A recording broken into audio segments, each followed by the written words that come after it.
আমরা যখন যেটা চাই সেই চাওয়াটা যখন পূরণ হয় না তখন আমরা ভগবানকে নানাভাবে দোষারোপ করতে থাকি। মনে মনে ভাবি ভগবান হয়তো চাই না আমি ভালো থাকি, কিন্তু আমরা এটা বুঝতে পারি না পরবর্তীকালে আমাদের জন্য এর থেকে অনেক অনেক ভালো কিছু অপেক্ষা করে আছে। আজ আমার সাথে হলো এরকম কিছু কাণ্ড। সো হ্যালো এভরিওয়ান, আমি নন্দিনী, আমার আরো একটি ব্লগে তোমাদের ওয়েলকাম। দুপুরে শুয়ে শুয়ে ফোন ঘাঁটছিলাম, ফেসবুক খুলে যত স্ক্রল করি শুধু খাবারের ভিডিও আমার সামনে আসে। এত সুন্দর সুন্দর খাবার দেখে আমি আর লোভ সামলাতে পারি না, কিন্তু খাবো কিভাবে? আমাদের কাছে পিঠে তো সেরকম কোনো দোকানও নেই। তাই ভেবেছিলাম বাড়িতে মুচমুচে কিছু বানাবো। অনেক ভাবনা চিন্তা করার পর সুজির একটা রেসিপি বানাবো বলে ঠিক করলাম। সমস্ত কিছু যখন আমার অ্যারেঞ্জ করা কমপ্লিট, বাড়িতে দেখি সুজিই নেই। কবে কবে শেষ হয়ে গেছে সুজি লক্ষ্য করাই হয়নি। আমার তো ভীষণ মন খারাপ হয়ে গেল। এদিকে আমার খিদেটাও মাথা চড়া দিয়েছে। তারপর ভাবলাম বাড়িতে তো বেসন আছেই, সুজির রেসিপিটা করার জন্য আলুগুলোকে ঝুড়ি ঝুড়ি করে কেটে রেখেছিলাম। ওই আলু আর বেসন দিয়ে পকোড়া বানিয়ে ফেললাম। আলুর পকোড়াগুলো কিন্তু খেতে বেশ ভালো লাগছিল। পকোড়াগুলো করেই না আমি ভাত বসিয়ে দিয়েছিলাম,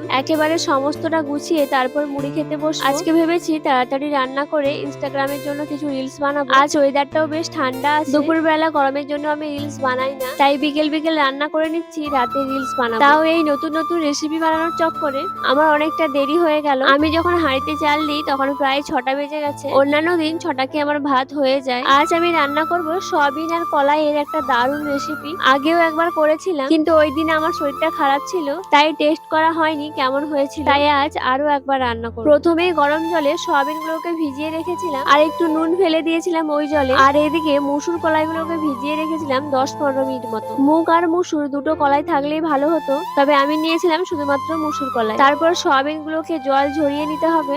এরপর সয়াবিন, কলাই, আদা বাটা, রসুন বাটা, জিরে গুঁড়ো, সরিষার তেল, হলুদ, আর যদি ঝাল খেতে চাও তাহলে একটু মরিচের গুঁড়ো। আমি কাঁচা লঙ্কা মরিচের গুঁড়ো দুটোই দিয়েছিলাম। এরপর ওগুলোকে ভালো করে মাখিয়ে কড়াইতে তেল দিয়ে 5 থেকে 6 মিনিট মতো ভালো করে নাড়িয়ে চাড়িয়ে জল দিয়ে সেদ্ধ করতে দিতে হবে। সেদ্ধ হয়ে গেলে গোটা জিরা দিয়ে ছুঁকে নিলেই রেডি সোয়াবিন কলাইয়ের তরকারি। আচ্ছা, আগে কে কে এইভাবে সোয়াবিন আর কলাইয়ের তরকারি রান্না করেছো কমেন্ট বক্সে অবশ্যই জানিও।